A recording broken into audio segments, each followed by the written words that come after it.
Hello student, I am here. Topic है हमारा हैलोएरिन के रासायनिक गुण। पिछले 10 वीडियो में मैं आपको पढ़ा चुका हूं और ये आज वीडियो नंबर 11 है। हैलोएरिन के रासायनिक गुण। यहां पे आज हमको पढ़ना है इलेक्ट्रॉन स्नेही प्रतिस्थापन अपक्रिया। वीडियो नंबर 11 में इलेक्ट्रॉन स्नेही प्रतिस्थापन अपक्रिया। इलेक्ट्रॉन स्नेही का जो मतलब है वो आपको यहां मैंने एक स्ट्रक्चर बना दिया हैलोएरिन का। आर्थो पोजीशन, मेटा और पैरा। यहां पे आर्थो डैश, मेटा डैश, ये बेंजीन रिंग की पोजीशंस होती हैं, स्थितियां होती हैं। तो हैलोएरिन में आर्थो पोजीशन पर और पैरा पोजीशन पर इलेक्ट्रॉन घनत्व अधिक होता है, इसलिए ये जब इलेक्ट्रॉन स्नेही अभिक्रिया करते हैं तो दो प्रकार के कंपाउंड बनाते हैं, एक आर्थो कंपाउंड, एक पैरा कंपाउंड। पैरा कंपाउंड यहां इलेक्ट्रॉन आर्थो से भी ज्यादा होता है इलेक्ट्रॉन का घनत्व, इसलिए पैरा कंपाउंड ज्यादा बनता है और आर्थो कंपाउंड कम बनता है। आपको इस बात का ध्यान देना है कि यहां पे जो भी बनेगा वो आर्थो और पैरा करके कंपाउंड बनेगा और ये रिएक्शन बैलेंस नहीं होगा, अनबैलेंस रिएक्शन। यहां पे बेटा सबसे पहला जो रिएक्शन है वो है हैलोजनीकरण। हैलोजनीकरण, हैलोजनीकरण पहला रिएक्शन हैलोजनीकरण। तो हैलोएरिन, अब हैलोएरिन में आपका क्लोरोबेंजीन, ब्रोमोबेंजीन, आइडोबेंजीन, ये सब आपके हैलोएरिन कहलाते हैं। तो इनकी क्रिया होनी है हाइड्रोजन से। तो फर्स्ट ऑफ ऑल हमने ले लिया क्लोरोबेंजीन। क्लोरोबेंजीन ले लिया बेटा, इसकी क्रिया हम कराएंगे Cl2 से। ये हैलोएरिन परिवार का सदस्य है, ये भी आपका हैलोजन परिवार का सदस्य है। इसका नाम है क्लोरोबेंजीन, इसका नाम है क्लोरीन। तो यहां पे बेटा जब ये क्रिया होती है तो उपस्थिति यहां पर होती है FeCl3, फेरिक क्लोराइड। हमने आपसे कहा बेटा कि यहां पे सबसे ज्यादा जो एक्टिव स्थितियां होती हैं वो होती हैं आर्थो की और पैरा की। आर्थो पोजीशन पे जो हाइड्रोजन है और पैरा पोजीशन पे जो हाइड्रोजन है उस पे इलेक्ट्रॉन घनत्व होने के नाते वो बहुत एक्टिव हो जाते हैं, बहुत जोरदार क्रियाशील हो जाते हैं। तो यहां पे हम दिखाएंगे आर्थो पोजीशन पे H और पैरा पोजीशन पे H, और इस प्रकार आर्थो पोजीशन से एक Cl निकलता है और H निकलता और यहां से Cl HCl, और एक पैरा पोजीशन से अगर निकलता है तो भी HCl निकलेगा। तो यहां से बेटा इस प्रकार जो कंपाउंड बनता है, जो यौगिक बनता है, तो फर्स्ट ऑफ ऑल मैंने निकाल दिया पैरा पोजीशन से और सेकंड दूसरे नंबर पर आर्थो पोजीशन से, आर्थो पोजीशन से। तो मैंने कहा यहां पे बेटा दो प्रकार का कंपाउंड, पहला आपका होगा पैरा क्लोरो पैरा डाइक्लोरोबेंजीन, चूंकि 1 and 2, 1 and 4, 1 2 3 4 5 6, इसका नाम होगा पैरा डाई क्लोरोबेंजीन, इसका नाम होगा आर्थो डाई क्लोरोबेंजीन। इस प्रकार इनका नाम आपको 1 2 3 4 5 ये नंबरिंग हो सकती है। क्या नाम लिखोगे बेटा? यहां पे आपका रहेगा पैरा डाई क्लोरोबेंजीन। इसका एक नाम और लिख सकते हैं 1,4 डाई क्लोरोबेंजीन।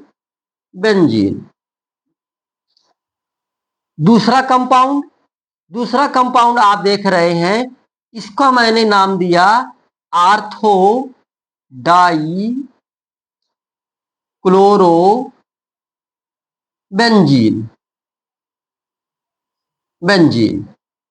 या और क्या नाम इसका हो सकता है 1,2 डाई क्लोरोबेंजीन।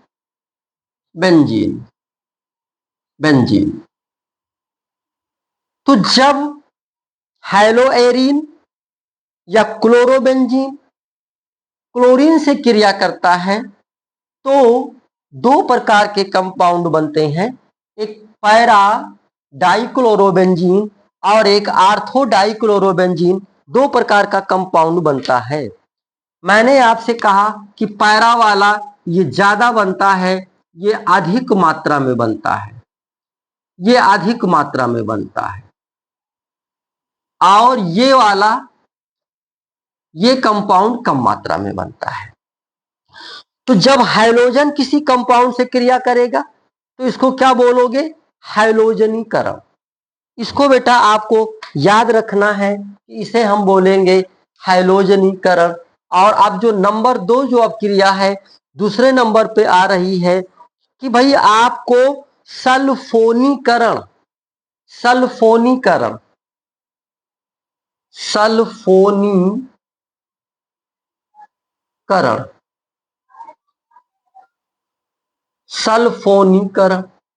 बेटा सल्फोनीकरण हम आपको बताएं कि H2SO4 से क्रिया करना सल्फोनीकरण कहलाता है, H2SO4। अच्छा, यहां पे जो H2SO4 है बेटा, H2SO4 वो इस प्रकार से कुछ ब्रेक होता है OH और HSO3 है, तो ये H2SO4 ही है। तो इस प्रकार जो रिएक्शन होना है इसमें, हाँ H2SO4 इस प्रकार से ब्रेक होना है। तो हमें यहां लेना है हैलोएरिन और उस परिवार का जो सदस्य है वो है क्लोरोबेंजीन। हमें मैक्सिमम क्लोरोबेंजीन पे रिएक्शन आने चाहिए, क्योंकि जो क्लोरोबेंजीन है वो हमारे कोर्स में कंपाउंड के रूप में मौजूद है। क्लोरोबेंजीन हमारे कोर्स में है, तो मैक्सिमम रिएक्शन हम उसको क्लोरो से भी दिखा सकते हैं, आयोडो से दिखा सकते हैं, ब्रोमो से दिखा सकते हैं, लेकिन हमें मैक्सिमम रिएक्शन किस पे आने चाहिए बेटा? क्लोरोबेंजीन पे। तो इसकी आर्थो पोजीशन और जो पैरा पोजीशन है वहां पे जो हाइड्रोजन है वो बहुत ज्यादा एक्टिव होते हैं, क्योंकि वहां पे इलेक्ट्रॉन घनत्व ज्यादा होता है। तो यहां जो H2SO4 क्रिया करेगा वो ब्रेक हो रहा है OH और OH HSO3, OH HSO3। यहां नेगेटिव चार्ज होगा तो इस पे पॉजिटिव चार्ज होगा, तो ये आपका है क्या H2SO4, और ये रिएक्शन हीट करेंगे यहां पे। अच्छा, ये आपका H2SO4 होता है क्या बेटा? कॉन्सेंट्रेट। गाढ़ा द्रव। मैंने कहा अगर OH आर्थो पोजीशन से निकलेगा तो HOH क्या निकालेगा, वाटर, या पैरा पोजीशन से निकालेगा तो भी वाटर ही निकलेगा। और इस प्रकार ये जो कंपाउंड तैयार होगा बेटा वो हमारे पास होगा क्लोरो, पैरा पे आपका लग जाएगा HSO3, दूसरा कंपाउंड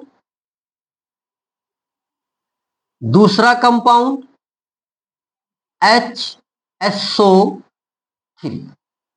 तो इसका जो नाम होगा बेटा, क्योंकि आर्थो और पैरा दो प्रकार के कंपाउंड आपको दिख रहे हैं, इसका नाम होगा para chloro benzene sulphonic acid.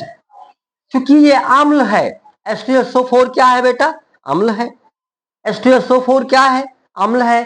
तो इसका नाम होगा para chloro benzene sulphonic acid. तो मैं इसका नाम लिख रहा हूं बेटा पैरा, इसका नाम मैं शो कर रहा हूं पैरा क्लोरो बेंजीन सल्फोनिक अम्ल या एसिड। ये वाला क्या हो जाएगा बेटा, ortho chloro benzene sulphonic acid, sulphonic acid. तो ये दो रिएक्शन आपके सामने मैंने लिख दिया, पहले इसको आप नोट कर लीजिए, स्क्रीनशॉट ले लीजिए, फिर मैं इसका अगला गुण पढ़ाता हूं बेटा।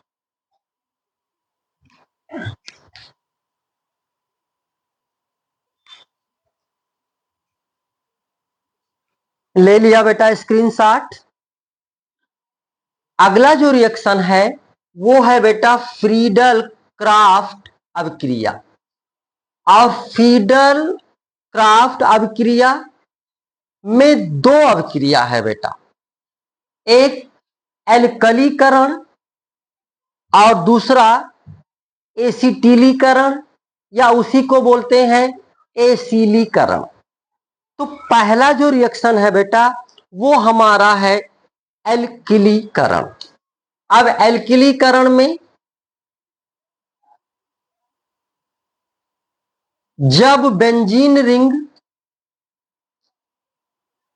पर उपस्थित होगा Cl, क्लोरोबेंजीन कहलाएगा। और जब क्लोरोबेंजीन किसी एल्किल हैलाइड से क्रिया करेगा, एल्किल से क्रिया करेगा, तो उसको हम कहेंगे एल्कलीकरण। जब एल्किल हैलाइड से क्रिया संपन्न होगी, एल्किल हैलाइड में हमने ले लिया CH3Cl, इसका नाम है बेटा मेथिल क्लोराइड, मेथिल क्लोराइड। इसका नाम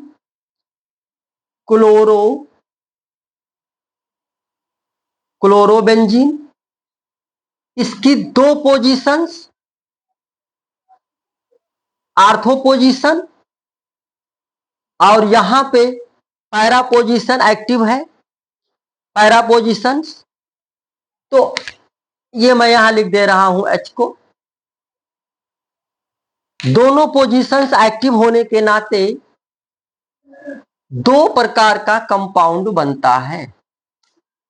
लेकिन फ्रीडल क्राफ्ट अभिक्रिया में जो उपस्थिति होती है, जो उत्प्रेरक के रूप में कार्य करता है, वो होता है AlCl3, एल्युमिनियम क्लोराइड। और H यहां से Cl निकाल लेगा, अम्ल बन जाएगा, आर्थो से निकालेगा या पैरा से निकालेगा। यहां तो दोनों से निकल